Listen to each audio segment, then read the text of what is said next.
What's going on, everybody? Kalipis Tech here, coming back at you with another video. In this video, we're going to be doing a comparison between the Samsung Galaxy A23 and the OnePlus Nord N200 5G. So let's get started. Now with the Samsung Galaxy A23, we're getting a 6.6-inch 90Hz PLS TFT display with a resolution of 1080p, a PPI of 405, an aspect ratio of 20:9, and a screen-to-body ratio of about 83%. With the OnePlus Nord N200 5G, we're getting a 6.49-inch 90Hz IPS LCD display with a resolution of 1080p, a PPI of 405, an aspect ratio of 20:9, and a screen-to-body ratio of about 83.7%. So as far as the actual display quality and everything goes, I feel like these phones are pretty much exactly the same. Now there is the difference of the Samsung Galaxy A23 having a PLS TFT display and the OnePlus Nord N200 5G having an IPS LCD display, but for all intents and purposes, it's really going to be so similar that I honestly wouldn't really say one is exactly better than the other. They both have really good viewing angles and brightness.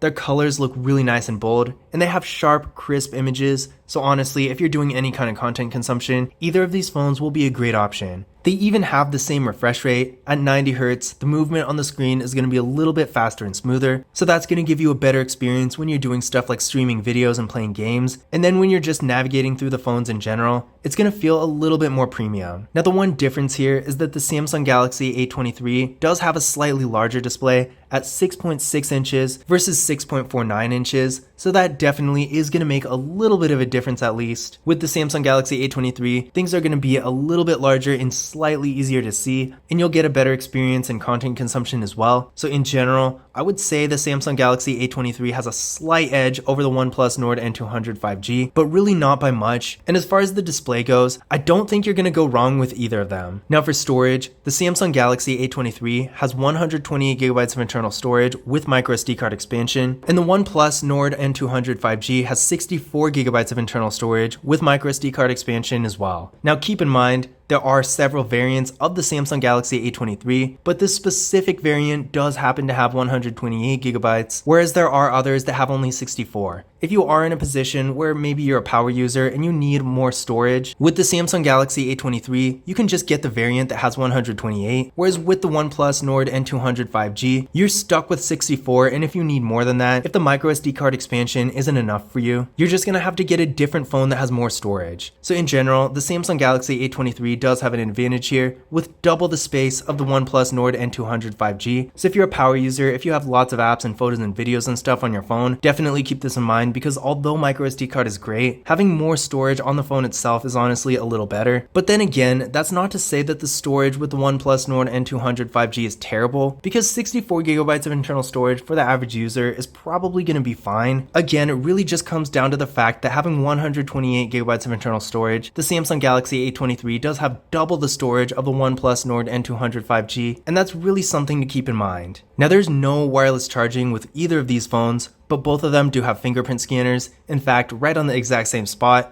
right here on the power keys. And with both of these phones, we do get face unlock as well, so we are getting two options to unlock both of them. But with that being said, let's go ahead and give these fingerprint scanners a try and see how well they work. So starting with the Samsung Galaxy A23, there we go, one more time. And there we go, real fast and responsive, no issues here. Moving on to the OnePlus Nord N200 5G.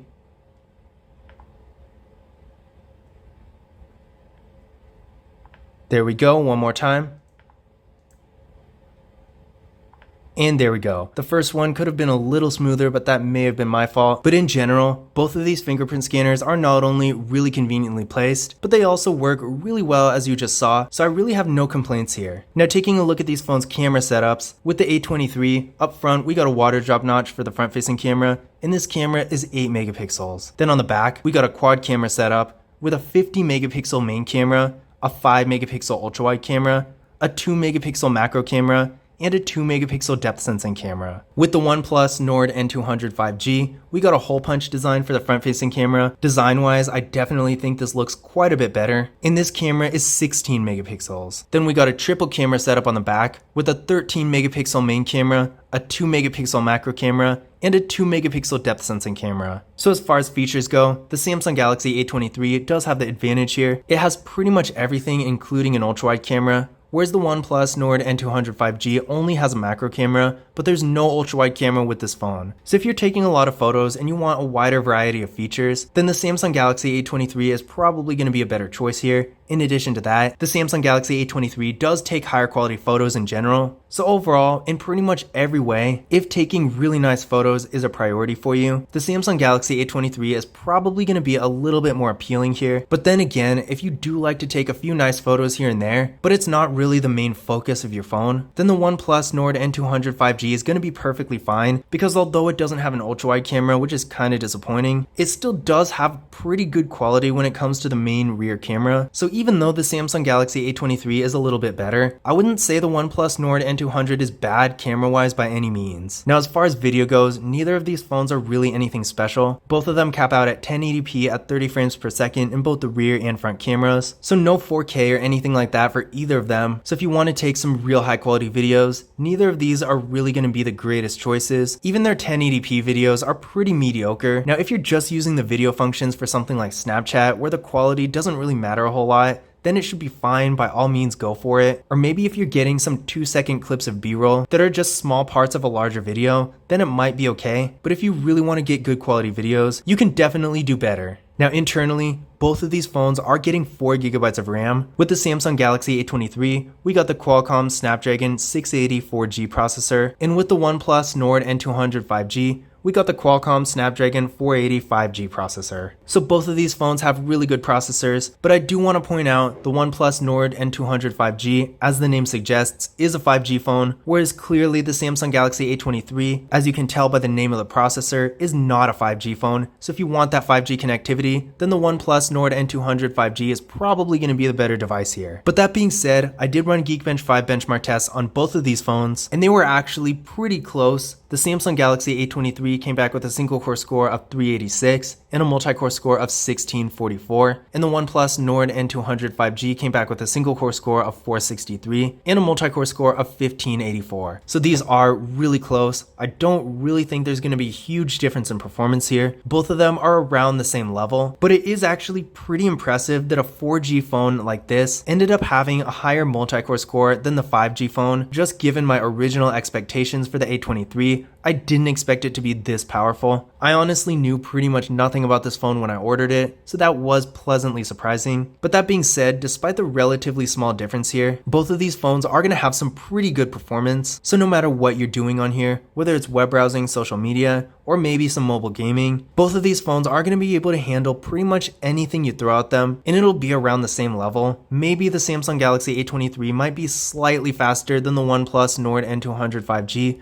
but really not by a lot. In fact, if I were to guess, I would say overall the performance difference really isn't even going to be that noticeable. But that being said, despite these phones being pretty good in terms of processing power, I would hesitate to recommend them for high-end gaming like Fortnite or something like that. But for pretty much everything else, I do think these phones are going to be perfectly fine. Now both of these phones have 5000 mAh batteries, with the Samsung Galaxy A23 supporting 25 watt fast charging and the OnePlus Nord N200 5G supporting 18. So they're pretty close. The Samsung Galaxy A23 of course does have slightly more powerful fast charging, but at the same time, the OnePlus Nord N200 5G is not bad by any means. And at the end of the day, both of these phones are going to charge up really fast. And if you have a really powerful charger, like a really fast car charger or something like that, then both of these phones are going to charge up perfectly fine. And of course, as far as the battery size goes, at 5000 mAh, both of these phones basically have the largest battery you can get. So you're going to get plenty of battery life, both throughout the day and down the road in terms of longevity. Because since you're starting out with more battery capacity than you really need, as these batteries start to degrade, you probably won't notice it for quite a long time compared to something like an iPhone SE battery that's pretty small, and you'll probably notice that battery degrading a lot sooner. Both of these phones also have NFC, which is great, so you can use mobile contactless payment services like Google Pay. So I'm definitely glad to see that both of these phones have that, because plenty of other phones in this price range don't, and I do think it's too bad because NFC is becoming more and more popular and widely used. So I think it's more important now than ever that phones actually have that feature. But now that we've gone over some of the specs and features of these phones, let's quickly take a look at the hardware. So on the left side, both phones got the slot for the SIM card and the micro SD card. With the OnePlus Nord N200 5G, we got the volume down, volume up, On the bottom here, we got the 3.5mm headphone jacks,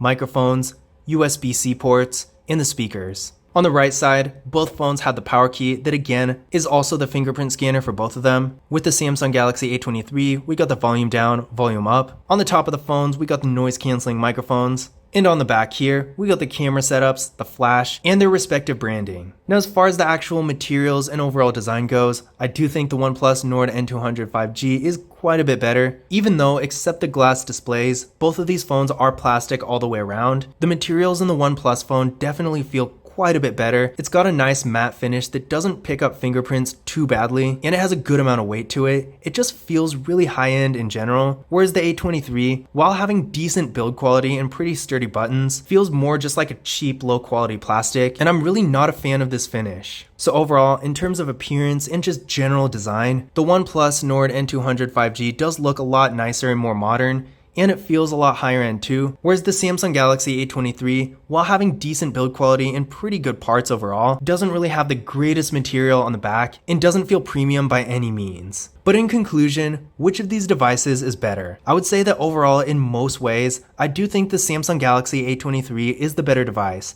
It has a slightly larger display, double the storage, a better camera with much better features, a slightly more powerful processor, and it supports a little bit better fast charging as well. But this is pretty close because the OnePlus Nord N200 5G definitely has a much better looking design and better feeling materials, and above all, it does have 5G connectivity, whereas the Samsung Galaxy A23 doesn't. So overall, if you're not too concerned about 5G connectivity and you don't really care how your phone looks and feels, but you want a larger display, the most processing power you can get, and a better camera that has more features and takes higher quality photos overall, then the Samsung Galaxy A23 is probably going to be the best choice here. But on the other hand, if you want a phone with a much better looking design and more premium feeling materials and 5G connectivity, then the OnePlus Nord N200 5G might be a better option. But despite their differences, I do think both of these phones provide a lot of value for the money and are honestly some of the best in their price range. But I hope you enjoyed this video, and I hope you found this information useful as well. If you did, don't forget to give it a thumbs up and hit that subscribe button.